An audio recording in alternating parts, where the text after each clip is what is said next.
Support for the Journal of Clinical Oncology podcast is provided in part by AstraZeneca, dedicated to advancing options and providing hope for people living with cancer. More information at AstraZeneca-US.com.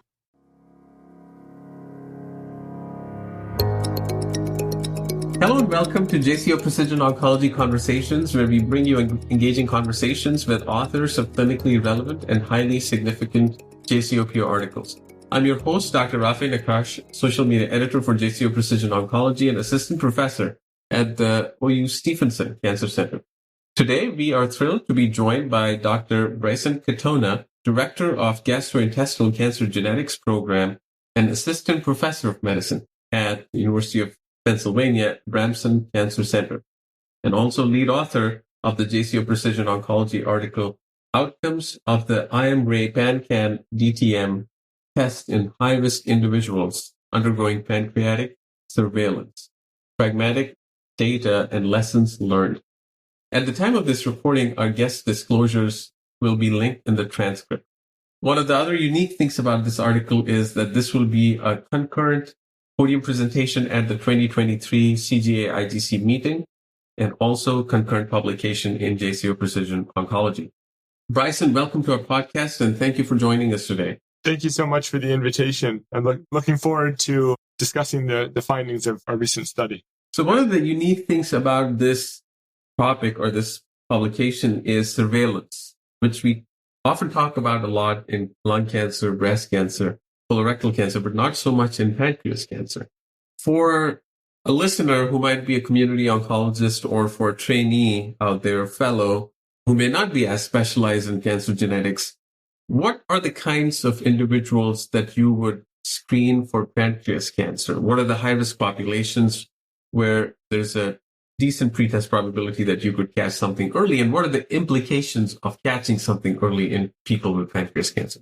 The whole field of pancreatic cancer screening in high-risk individuals, which we'll refer to as pancreatic surveillance, has just been an area of increasing growth and increasing data over the last 5 years or so. For individuals that we would consider pancreatic cancer surveillance in, really, we try to target those individuals that have a lifetime risk of pancreatic cancer of about 5% or more. And so those fall in two main groups. So one of those groups are individuals that would have what we would define as familial pancreatic cancer.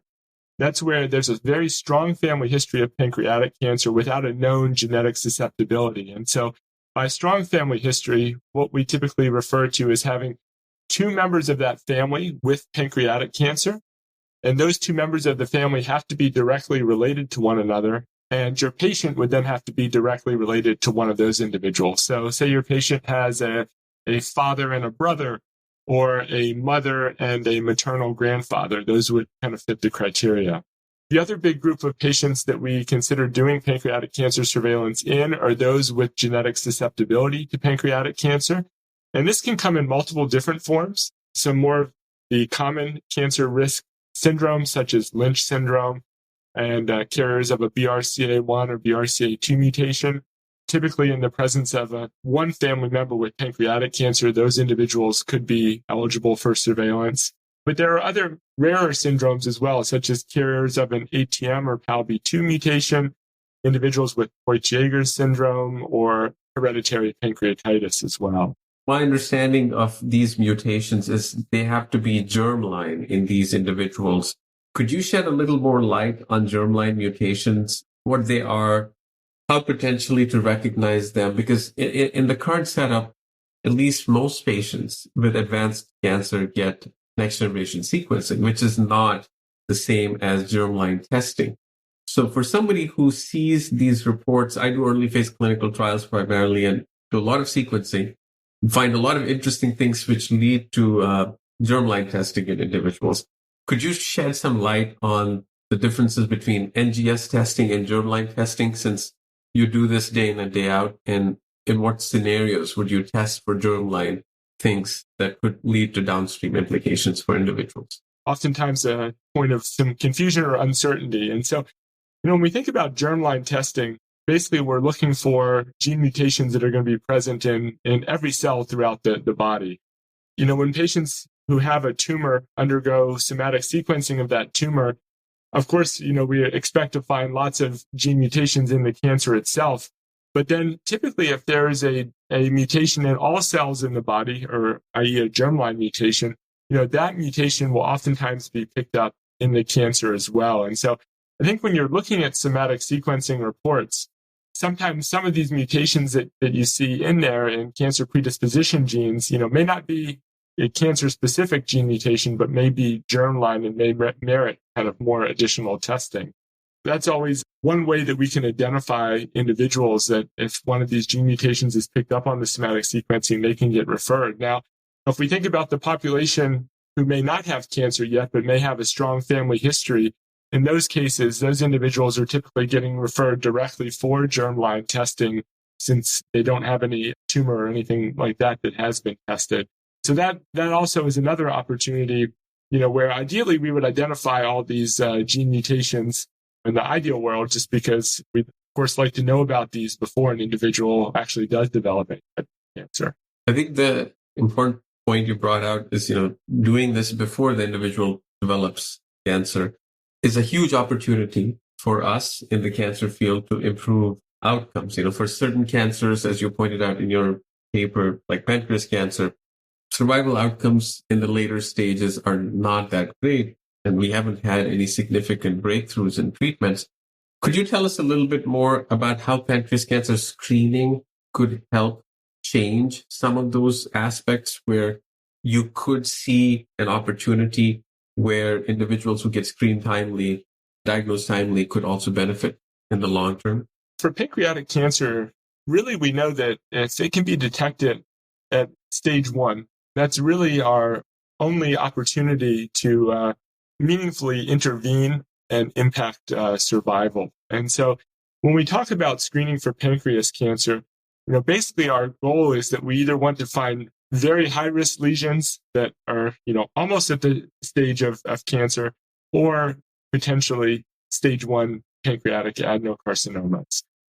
We know that for stage 1 disease, especially stage 1A, five-year survival is over 80%. And, once you get to stage 2 disease, the 5-year survival decreases dramatically.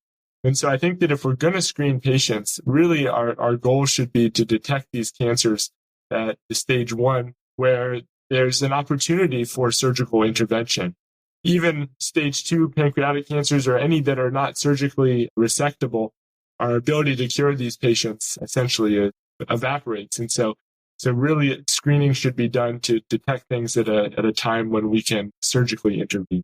In your program, from a practical standpoint at UPenn, is it the cancer geneticist or is it the medical oncologist who makes the referral and determines need? Or how do you go about it so that other programs or individuals who might be listening to it would understand how a screening program for pancreas cancer actually works?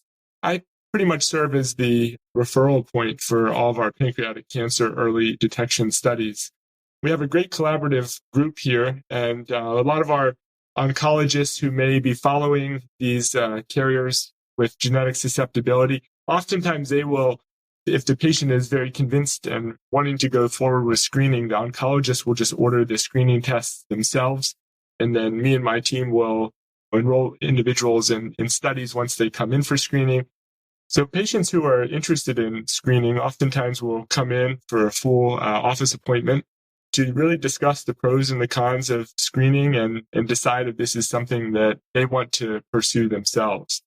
Regardless of how patients get into the process, whether they get directly referred from oncologists or they come through our high-risk pancreatic clinic through which I see patients, it's important that these individuals be offered the opportunity to enroll in pancreatic cancer early detection studies, as really capturing data on all individuals who are getting screened is really our only hope of, continuing to move this field forward. I totally agree. And I think, as you mentioned in the manuscript, EUS, MRIs are, decent tests, but nevertheless, one is invasive, the other one is probably not cheap, may not even be available outside of North America to a large extent. So you definitely need something that's easy, less invasive, perhaps can be implemented in a broader scale. Now, from a payer standpoint, in the current landscape, do payers actually reimburse for pancreas cancer screening? Is that something that is easy to come by, or do you actually end up requiring like peer-to-peer prior auths, which is, something that has become a theme, an unfortunate theme in the oncology space these days? What is your experience with the pancreas cancer screening aspect? I think that the landscape has been getting much more favorable towards payer reimbursement. Since the National Comprehensive Cancer Network, or NCCN guidelines, have included pancreatic cancer screening in one of their high-risk guidelines, individuals who meet those criteria, we really haven't been having any issues getting their screening covered. Now, of course, there can be copays and deductibles and things like that may still provide a financial barrier, but the insurance companies have fortunately been much more amenable to covering the screening procedures. But you make a great point that doing an annual EUS or MRI is a pretty involved endeavor. It's expensive, it's time intensive.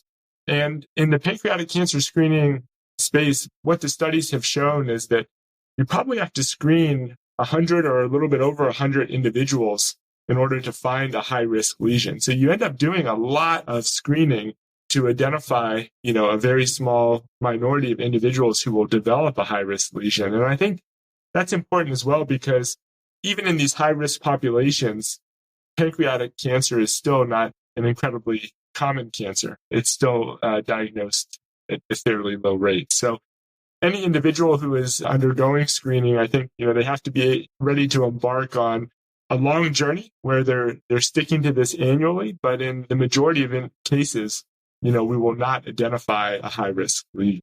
And from a genetic susceptibility, germline susceptibility standpoint, is there an age cutoff where you mandate that these individuals should have pancreas cancer screening? Let's say if somebody is a BRCA1 or BRCA2, or is it irrespective of age? We know pancreas cancer is a cancer that affects older individuals. And so typically for the gene mutation carriers, so for like the BRCA1s and 2s and Lynch syndromes, those individuals in whom we're doing screening, usually we say to start at around age 50.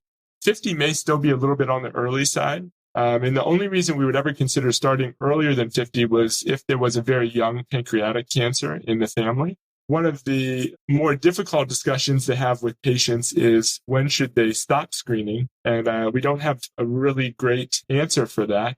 But I think that each year that we do screening, we always address that or think about those factors with patients. Technically, a patient who would not be a surgical candidate if a pancreatic cancer were to be identified, that individual probably shouldn't continue to screen, but that ends up being a very individualized decision between the patient and the provider. Now, apart from the BRCA1 and 2 and Lynch and those type of high-risk patients, there is the familial pancreatic cancer patients where there's no known genetic mutation. Those individuals we typically start around age 50 as well. Some of the rarer syndromes, such as Poit-Jaeger syndrome and carriers of a CDKN2A mutation, we would start at earlier ages, but those syndromes are overall fairly rare. Going to another aspect of biomarkers in the pancreas cancer setting, something that we regularly, routinely do. In fact, I was on service a couple of weeks back. A fellow of mine said patient with pancreas mass, he already did CA19-9, and it was kind of elevated. You mentioned some very important aspects of limitations associated with this CA19-9. Could you elucidate a little more about some of those aspects? Definitely. So, finding a biomarker, a blood-based biomarker that we could use for pancreatic cancer early detection would really be the holy grail and would solve so many issues that come up in the field. And so CA19-9 has definitely been the one that has been studied the most in this space. With CA19-9, we know that it's a good marker for pancreas cancer once it develops. The issues that arise in the precancer stage when it's used as more of a screening type tool is that 10 to 20% of patients actually are Lewis antigen null and don't express CA19-9. And so you have, a pretty decent amount of at-risk individuals who are not going to express CA19-9 to begin with. And then I think the other thing that makes it very difficult is the differing baseline levels of CA19-9 that can be present. An individual who has a CA19-9 that's checked and, say it's 5 or 10 above the upper limit of normal, that could just be their baseline level, or that could be something of concern. And oftentimes in those situations, it's a lot of worry and angst for the patient, but then also a lot of worry and angst for the provider as well. And individuals just don't quite know what the next best step is for evaluation in that case. There is some data that's come out of Hopkins recently showing that there are a few genes where there are certain genetic mutations that may alter one's baseline level of CA19-9. And so that may be a potential way to personalize or individualize what someone's baseline CA19-9 level should be. But that's, of course, still kind of in the experimental stage and not something that's ready for widespread practice yet. And the other biomarker, as you've based the study around, is the IMMray PanCan-d TTM test. Seems like a composite biomarker. Could you tell us a little more about what constitutes this biomarker and what are the different parameters associated with it? The IMMray PanCan-d test was just to give a little history on it. So this was the first commercially available pancreas cancer specific blood-based test. And this was commercially available to patients starting in late 2021 and through the summer of this year, 2023. This particular test looked at 18 protein biomarkers and in addition also factored in the level of CA19-9. And then basically what it would result in, it would give 4 possible results. It would either give a positive or a negative result. It also had the potential to give a borderline result. And then the 4th possibility was a test not performed result. And those were primarily for the individuals who were CA19-9 non-expressors.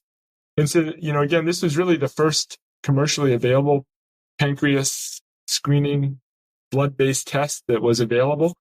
Just for listeners, the company has, based on, I guess, their first 18 months worth of data, they temporarily pulled it off of the market to reevaluate some of the parameters. But while it was on the market, we were fortunate enough to collect this real-world data.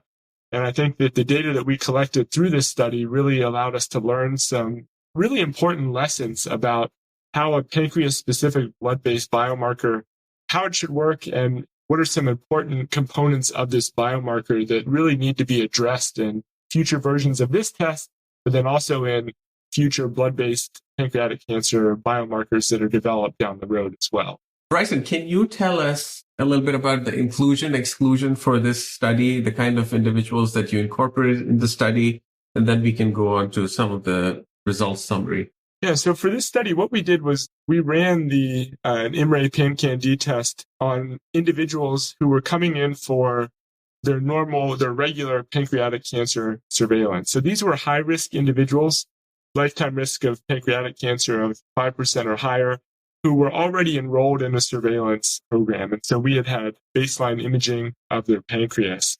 And in addition to those individuals who were offered this test who were undergoing surveillance, we also spiked in several patients that had a known diagnosis of pancreatic cancer.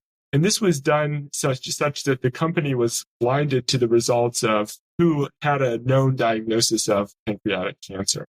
So what this did was it provided us really with the first real-world data on the use of this test in clinical practice, and also allowed us, because we utilized some spiked-in samples, allowed us to utilize and calculate some performance metrics of this particular pancreatic cancer early detection test. And some of the important matrices that you mentioned in the manuscript is this test having a very high negative predictive value, but a low to medium positive predictive value, partly from some of the testing aspects related to some of the results. So could you tell us a little bit more why the negative predictive value was so high, but the positive predictive value was not as high? And what are the things that could be done in the near future to perhaps improve upon the positive predictive value? Yeah, you're right. As you do mention, the negative predictive value was very strong. The issue with the positive predictive value came out of the fact that this test had a borderline result that was used. And when you have the option of not just a positive result or a negative result, but you have a test that can offer this borderline result, how this borderline result is characterized can really alter the performance characteristics. So just to give some numbers, about 7% of the patients who had the test performed came back with a borderline result. Now, if people were comfortable with just brushing off the borderline result and not doing anything additional, then that would be fine. That wouldn't be a problem. But, I think most providers and probably most patients as well, if they see a borderline result, they're probably not going to be okay with just brushing it off. And they're going to want to either do some additional testing, whether that be additional blood testing or potentially a sooner imaging study. And so although it's a borderline, it's not a true positive, it's in the borderline region, I think it's probably going to raise a level of concern enough that most people are probably going to act on it like it may actually be a positive test. And so that, how those were characterized, the borderlines, it really altered the performance characteristics. And if you considered those borderlines to actually be positive tests, given that people are probably going to want to act on those results differently, it made the positive predictive value of the IMMray PanCan-d very suboptimal. And I think that probably is one of the most important lessons that we learned from looking at this data, is that any future pancreatic cancer early detection tests probably should not have a borderline result and should be designed so that it either comes back as a positive or a negative without having kind of that ambiguity of a borderline result in the middle. Yeah, I think this is an aspect that touches every aspect, every side of biomarker assessment. One size does not fit all. There's a lot of borderline results we get. I do a lot of immunotherapy.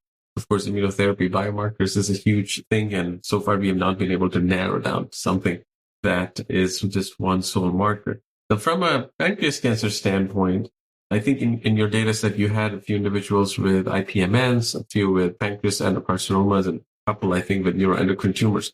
Do you think that actually impacts the type of the lesion, actually impacts the outcome or the positive predictive value associated with the test? We did find a couple incidental pancreatic neuroendocrine tumors in these patients. The test itself was not designed. It was designed and trained on pancreatic adenocarcinomas. And so the tests in the patients with pancreatic neuroendocrine tumors did not come back as positive or borderline. And then in terms of IPMNs, IPMNs are so incredibly common. I mean, most series have shown that probably around 30% of individuals who are undergoing pancreatic cancer surveillance, have an IPMN that's identified. And so, again, I don't think it was trained to necessarily pick those up. Although, talking to patients about the frequency of IPMNs on surveillance is really important, because I always counsel patients that you have about a 30% chance or that something's going to be found in your pancreas. Granted, most of these are inconsequential and just things that we continue to monitor, but they are found incredibly frequently. And one of the other aspects, I guess, is you mentioned this as a limitation in your manuscript, is the fact that the study had a majority of individuals that were of Caucasian ancestry or ethnic ancestry. So from an ethnicity standpoint, racial diversity standpoint, is there a plan to incorporate other ethnicities in a bigger, broader data set to validate whether a similar pattern of high NPV, negative predictive value, could be identified in non-Caucasian individuals also? That's a great point. And, at this point, unfortunately, it's not an issue that is specific to this particular study, but it is one that affects really the entire literature in the pancreatic cancer early detection space. Diversity amongst individuals who are undergoing pancreatic cancer surveillance enrolled in these pancreatic cancer surveillance studies is really limited. So most of the data that we have on outcomes of pancreatic cancer surveillance really in all of the major publications is primarily limited to individuals who identify as white. And so this is an area where the whole field, I think, needs to think of ways and create new innovative ways to get more diverse populations into surveillance. And so, again, I think until we fix the bigger problem of getting more diverse populations into surveillance, we won't have populations big enough to validate this particular test on those individuals. So I think one other point that is really important that came out of this data was having a pancreatic cancer early detection test that requires CA-19-9 to be expressed is also a major limitation. In this particular study that we did, we found that about 14% of our high-risk individuals got a test not performed result back because they were not CA-19-9 expressors.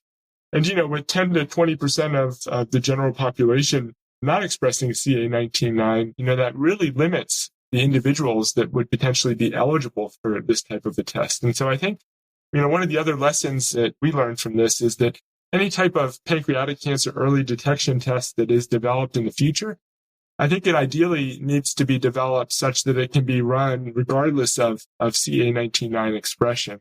Otherwise, you run the risk of developing a test that up to a fifth of at-risk individuals may not even be able to benefit from. I think those are very important points. And as the biomarker field advances, I think taking into account different races, ethnicities, because biomarker expression could be different based on genetic ancestry.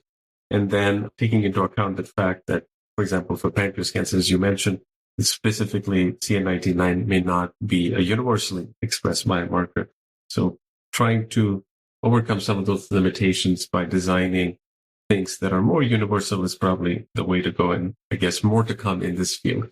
So Dr. Katona, what is next for this project to perhaps expand on this pilot proof of principle project into a bigger, broader population or a validation cohort of some subtype?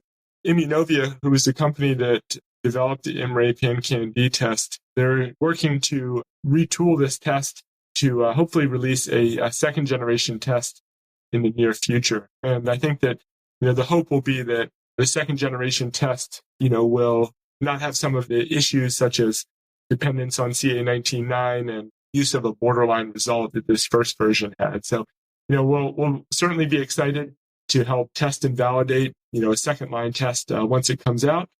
And I think that, just the pancreatic cancer biomarker field is an exciting one. And I know there's several other commercial tests that are also currently being developed a little bit earlier in the development stage.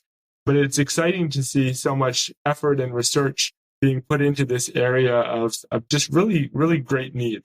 And so, I'm really excited to see where the field goes over the next couple of years.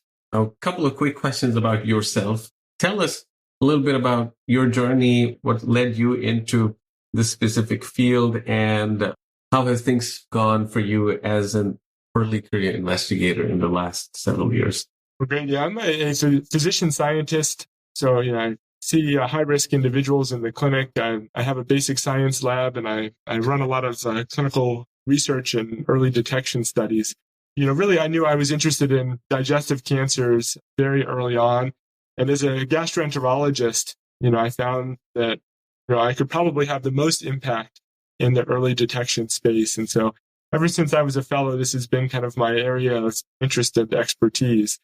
And I think taking the highest risk individuals, so those with, strong family histories, those with genetic predisposition, I think you really have the opportunity to make the biggest impact with early detection strategies. And so that was one thing that always really motivated me in this field. Bryson, thank you so much for indulging with us. Thank you for choosing JCO Precision Oncology as one of the destinations, the final destination for your work, and hopefully more to see from you and your group in the near future. Congratulations on your concurrent publication, presentation, and the podcast. And thank you again for joining us. Thank you so much for the opportunity. It's been a great discussion. Thank you for listening to JCO Precision Oncology Conversations. Don't forget to give us a rating or review, and be sure to subscribe so you never miss an episode. You can find all ASCO shows at asco.org/podcast. The purpose of this podcast is to educate and to inform. This is not a substitute for professional medical care and is not intended for use in the diagnosis or treatment of individual conditions. Guests on this podcast express their own opinions, experience, and conclusions. Guest statements on the podcast do not express the opinions of ASCO. The mention of any product, service, organization, activity, or therapy should not be construed as an ASCO endorsement.